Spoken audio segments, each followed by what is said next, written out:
Hi everyone, so as a fun little project, today I'm going to be turning Karen from SpongeBob into a 3D model using this artwork as reference, and I'll do my best to make it look exactly like the original. Normally when modeling characters, I would use a base mesh to get me started, something like my adjustable mannequin, but seeing as Karen isn't a human, we'll have to just use some basic objects and build it from scratch. I use some cubes and cylinders to make the more rigid shapes like the base, the wheels, and the shoulder area, but for the more organic twisting parts, I use curves. Curves are a special type of object in Blender. With normal models, we use vertices, edges, and faces, but with curves, we use points, and the mesh will be generated for us. You'll see here, all I'm doing is extruding and rotating these points, and the mesh is being generated. This is an extremely easy way to create cables, pipes, and even hair in some cases. Looking at the form of the dress, we can see some vaguely human proportions, but this is actually made with the twists in the internal structure, which is a really clever design choice, so I'm doing my best to make sure that the curve matches roughly with the proportions. But it's hard to visualize without modeling the dress, so I'll just make a very rough dress shape using a cylinder. You'll also see me drag in a base mesh and steal the hands from it to give me some very rough hands just to help with posing, but later I'll be replacing these entirely. Pretty much everything at this stage is placeholder. After giving everything some basic materials and setting up the lighting, it's time to finally work on the hands, and I just had to make them from scratch. Making hands can be simple if you keep the shape as basic as possible for as long as you can. You'll see here that the hands start off as a subdivided cube, and I extrude the 3 fingers and the thumb to roughly where they should be. After this, if we give it a subdivision modifier, we'll already have something that resembles a hand, but we can add some more loop cuts to refine the shape a bit. Once the basic shape is done, we can apply the subdivision modifier, and this will give us a very basic hand with pretty nice topology, but we can do some more refining to this to make it even better. If we add another subdivision modifier, it'll smooth the shape even more, and from here you could spend as much time as you like adding wrinkles, knuckles, fingernails, whatever details you might need. It would take a while to turn this into a realistic hand, but for something cartoony, this will be a perfect place to start from. Once the hand is modeled, I can add a basic rig to it and pose the hands. At this stage, I'm doing my best to make sure that everything lines up correctly, so as I pose the hand around the arm, everything has to make sense. The fingers have to be wrapped around the arm, and because of that, both arms have to be in certain positions, so it takes time to figure it out, but eventually you get closer and closer to the final result. Once the hands are roughly in place, I apply the armature modifier and start modifying the hand mesh to get it to line up as best I can. This isn't really something you would do in most circumstances, but because I'm trying to match the reference exactly, I have to break the model a bit in order to get it to line up correctly. Every artist will have a different way of drawing things, and sometimes they might not align perfectly with what they should look like in 3D space, so then we have to make some adjustments to make it work. And speaking of adjustments, at this stage I also try and break the symmetry and rigidness of everything. This is as simple as moving the vertices of the head so that it's no longer a perfect cube and misaligning the wheels a little bit. I also add some loop cuts to the base to give a small curve to certain areas. These may seem like very subtle changes, but visually, it makes the model immediately more intentional and interesting to look at. So if you're a beginner, that's a little hack for you. Basic shapes will look boring, but add a little bit of shape to them and they become much more interesting and dynamic. With the basic forms in place, I want to see how the model is looking, so I can generate the line art with the grease pencil. Using the grease pencil scene line art object, it automatically generates the outlines for us, and we can simply change the size of the lines to get a pretty nice outline. To make some of the inner details like the panel lines and screws, again we can use the grease pencil, but this time just draw them on the model. I'll be replacing most of this later with a texture because the panels are different colors, but they give me a good indication of how the model is coming along.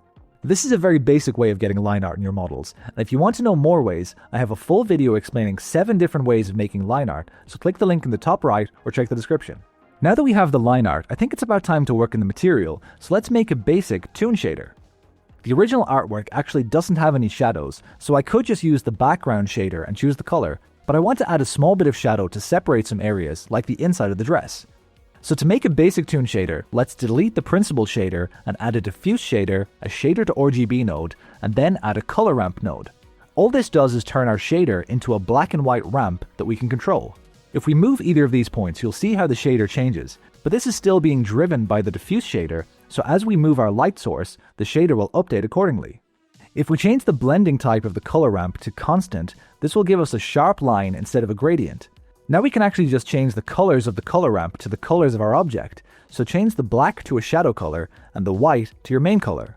This is very basic and you can easily get a lot more complicated than this, but for this model it doesn't need to be complex. Once I have a rough blockout for everything, then it's time to start refining things, and I'll start with the hardest part, the dress. Sculpting is not one of my strengths, but I can get something close enough so that I can then clean it up later. To start off sculpting something like this, I use the Annotate tool by holding D and drawing all of the lines on the dress and use them as guides for sculpting. This is a very easy and clear way of seeing where the peaks and creases of the folds need to be, and from here I can just use the basic sculpting brushes to define the creases. Once the dress is roughly complete, I can retopologize it to clean it up. As I mentioned, sculpting is not my favorite thing to do, but I can refine everything with retopology. I always start retopology by putting in the edges of the model, so in this case the neck loop and the loops for the arms. Think of it like a jigsaw puzzle. If you have the outermost pieces completed, you can then work your way inwards and just connect them. As long as the outer edges have roughly the same number of vertices, you should be able to easily connect them. You'll see that I'm basically just creating a cylinder following the vague shape of the dress and ignoring all the details. This is because I want to cut the details into the dress using the knife tool. This looks a bit crazy if you've never seen it before, but I'm just using the knife tool to cut along the creases and on either side so I can create that fold shape. I'm then marking the lines as freestyle edges, which allow the grease pencil to detect them and draw lines on them. I could build the topology nicely around the folds and creases so that everything flows neatly, but this is just a static model. It doesn't need to animate, and also, as we saw earlier, the dress has a toon shader on it, so you won't even see the shadows, so any shading artifacts will be hidden. If this was going to be a nicely sculpted, physically based model, then yes, I would try and be a bit cleaner with the topology, but it's all about knowing what your model will be used for, and that will dictate how the model needs to be made. With everything completed, I want to texture a few areas, such as the head, hands, and base. All other areas of the model are almost completely flat shaded or have a basic toon shader, but the head, hands, and base are the only parts that have line art on the faces of the model. The rest of the line art is being generated with the grease pencil, but for these other parts, a texture will be the easiest solution. You could use the knife tool and cut in all of the different lines and mark them for the grease pencil, but a texture is the easiest and quickest option. I also completely remake the face texture to have a nice crisp version that I can use on the face. So Karen is pretty much finished, but now we need to make Plankton. I'm going to save myself some time and use a Plankton model from one of the SpongeBob games.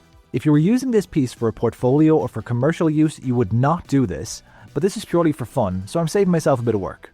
The Plankton model has a rig, so I just use that to roughly place him on the shoulder. This is very rough to start off because the proportions of the model don't exactly match the drawing, so we have to break the model a bit. I actually remove the legs and arms to focus on the shape of the body and eye, and I can always add them back in later because they're just basic cylinders. I know that this model isn't going to be seen up close, so I don't bother modeling a suit and just cut in the details with the knife tool and mark them as grease pencil edges to draw the lines. As I mentioned before, knowing how the model is going to be used or seen will dictate how it needs to be made. So this artwork is most likely going to be viewed on a phone, so Plankton will be so small that the details don't really matter. I still want it to be accurate, but I don't need to spend hours modeling a full suit. And with that, our model is finished. For such a simple model, there were a few tricky parts and a lot of fine tuning, making sure that the curves look nice from all angles and the shaders, albeit very simple, left nice clean shadows and shading everywhere. I also like to have a bit of fun with these, so I also did a cloth simulation on the dress so that it would fall, but that's not YouTube friendly, so we'll leave it there. Thanks for watching, and I'll see you in the next video.